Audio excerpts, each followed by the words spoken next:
Bonjour les amis, bonjour à tous. Alors, bienvenue dans l'oracle de la destinée. Nous sommes dimanche et le dimanche, c'est le jour de l'oracle de la destinée qui est basé sur le tarot médiéval, le tarot de Marseille.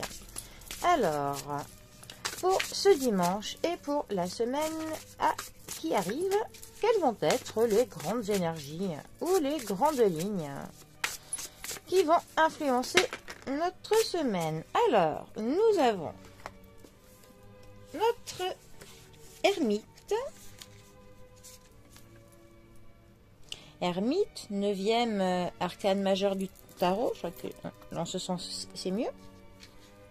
Notre ermite qui est accompagné de la carte du jugement.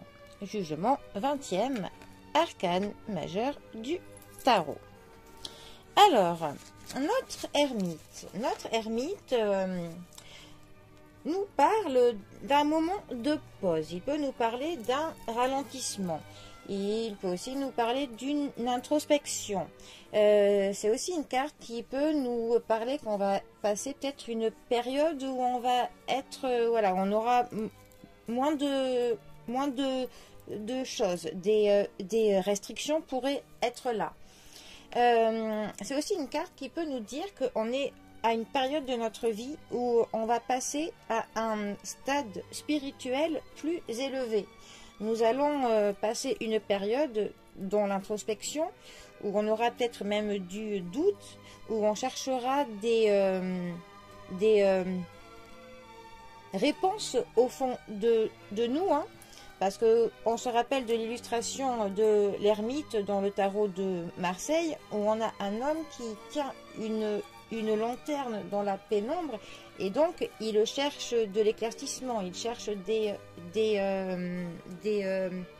révélations, que la lumière lui soit apportée par l'introspection qu'il se fait. Donc par ce biais-là, peut-être que les réponses que nous allons trouver vont nous amener à une sorte d'éveil, d'illumination spirituelle. Notre jugement. La carte du jugement va nous parler un petit peu d'un bilan que l'on va faire de nos actions passées, qu'elles soient bonnes ou pas, hein. On va en tirer des conclusions. C'est aussi une carte qui va nous parler de transformation et aussi d'une forme de libération. On a un peu un appel au fond de nous qui va nous demander que l'on réévalue certaines choses et que l'on réponde à nos actions du passé.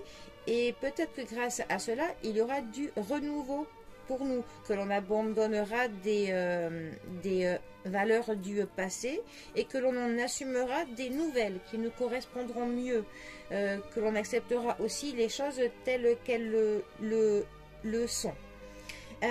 Donc pour le coup, ces deux cartes ensemble, pour le coup, elles vont très bien ensemble, je trouve, parce que ça pourrait nous parler donc justement d'une introspection, mais d'un moment qui pourrait peut-être nous faire un petit peu de peine, parce que l'ermite, on est quand même dans la solitude, dans de l'isolement. On se coupe un petit peu du monde, hein, le temps de cette introspection-là, une solitude que l'on ne choisit pas tout le temps, mais qui peut être très nécessaire pour le coup. Parce que vu que notre jugement va nous faire une espèce de réévaluation de notre état, de notre situation, ça veut dire que la quête que l'on va faire au fond de nous-mêmes, pour le coup, va porter ses fruits, parce qu'on va en tirer des choses positives. Nous pourrions mieux nous connaître et mieux savoir par ce biais-là où l'on va, ce que l'on compte faire, pourquoi on le fait, comment. Donc on en tirera un bénéfice certain. Ces deux cartes, comme je le dis, vont parfaitement bien ensemble. Voilà. Donc, eh bien, plongeons-nous tous un peu dans l'introspection. Et si nous sommes dans des moments de solitude, il faut se rappeler qu'il y a toujours de la lumière au bout du tunnel, que le soleil brille toujours après les nuages, et que là, c'est pour une bonne cause. Pour le coup, c'est pour prendre après faire des actions concrètes pour aller vers un mieux, quelque chose qui nous conviendra mieux, qui nous épanouira mieux, tout simplement. Bon, en tout cas, c'était mon interprétation de l'ermite et du jugement pour ce dimanche. Allez, les amis, je vous souhaite donc eh bien, un très bon dimanche. Et je vous dis à très bientôt pour un prochain tirage. Allez les amis, à bientôt. Bisous à tous.